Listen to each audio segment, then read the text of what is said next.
అల్లుని మనసు అత్తగారి యుక్తి చందమామ కథ. చీపురుపల్లి గ్రామంలో సూర్యశాస్త్రి అని ఒక బ్రాహ్మణుడు ఉండేవాడు. ఆయన భార్య పేరు సోదెమ్మ, కూతురు పేరు వేదమ్మ. సోదెమ్మ పోరు పడలేక సూర్యశాస్త్రి వేదమ్మను పెంటపాడులో ఉన్న కొండేవదానల గారి కొడుకు చిట్టుపంతులకిచ్చి పెళ్లి చేశాడు. కూతురు కొంచెమంతైనా ఎదక్క పూర్వమే పెళ్ళి అని సోదెమ్మ తొందరపడటానికి కారణం లేకపోలేదు.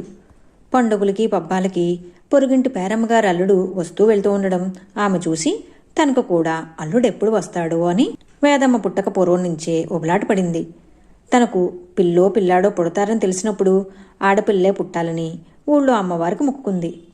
మొక్కుకున్నట్లే వేదమ్మ పుట్టింది. పుట్టాక 5వ ఏటే వేదమ్మకి పెళ్లి చేశారు.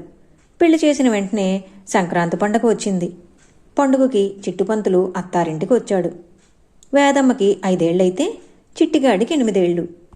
అల్లుడు చిన్నవాడే కదా అని నెత్తిమీద చమురు పెట్టి నీ అమ్మ కడుపు చల్లగా నీ అత్త కడుపు చల్లగా అంటూ దీవించి తలంటి కొంగుతో తుడిచింది.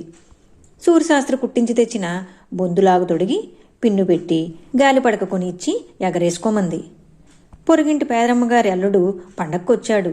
పేరమ్మ పోలుబూరలు వండి పులిహార చేసి ఇంకా ఏవేవో చేయటానికి సిద్ధపడుతోంది.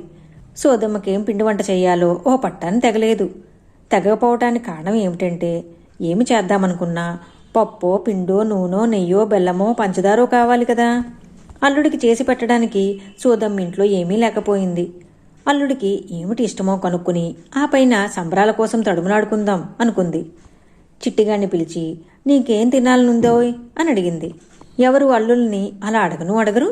అడిగిన అల్లుళ్ళు చెప్పరు. కానీ చిట్టుపంతులు చిన్నవాడు కదా, అడిగి తెలుసుకుంటే తప్పేమిటి అని సోదమ్మ అడిగేసింది. చిట్టుపంతులు చెప్తే తప్పేమిటని తనకేది ఇష్టమో చెప్పేశాడు కూడాను. నాకు చెక్కిలాలు కావాలి అన్నాడు. సోదమ్మ సంతోషించింది. చెక్కిలాలకి వరిపిండి ఉంటే చాలు, ఇంట్లో డబ్బాలో సిద్ధంగా పిండి ఉంది కూడాను. ఉత్సాహంతో సోదమ్మ చువ్వలా లేచి చకచక్క చారడేసి చెక్కిలాలు తయారు చేసింది. చల్లారడంతోనే 4 చెక్కిలాలు చిట్టుపంతుల చేతిలో పెట్టింది. కుర్రవాడైతే మాత్రం అల్లుడయ్యాక కొంచెమైనా మొహమాటం ఉండాలి కదా. కానీ చిట్టుపంతులకి అలాంటి మొహమాటం లేకపోయింది. అత్తయ్య, ఉత్తిత్తి చెక్లాలైతే నాకు ఇష్టముండదు అన్నాడు. మరేం కావాలి అని అడిగింది సోదెమ్మ. మా అమ్మ నాకు వాటిని పాలల్లో ముంచి పెట్టేది అన్నాడు. పాపం సోదెమ్మ గారింట పాలు లేవు.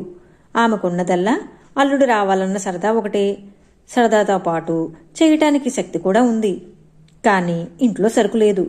చిట్టుపంతులు పాలు అడిగాడని కదూ చెప్పాను. నోరు విప్పి అడిగాక ఎక్కడైనా అప్పైనా చేసి తెస్తుంది కానీ మాంటుందా? అల్లుడు మనసు ఎలాగైనా తీర్చాలని సోదెమ్మ పంచపాత్ర పుచ్చుకుని బయలుదేరింది. ఎక్కడికో వెళ్లడం ఎందుకని పేరమ్మనే అడిగింది.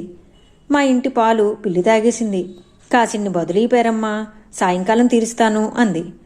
సోదెమ్మ గారింట పిల్లి ఉన్నమాట నిజమే కాని అది పాలు తాగిందన్న మాట మాత్రం శుద్ధాబద్ధం. వాళ్ళింట అసలు పాలు ఉంటేగా పిల్లి తాగిపోవడానికి. ఏ కలనుందో కాని పేరమ్మ వెంటనే చిక్కటి పాలు పాత్ర నిండా పోసిచ్చింది. వాటిని తెచ్చి సోదెమ్మ చిట్టిగాడి ముందు పెట్టింది. వాడు చెక్కిలాలన్నీ పాలల్లో ముంచి కాస్త కొరుక్కు తినేశాడు. వాడి 4 చెక్కిలాలు అయిపోయాయి.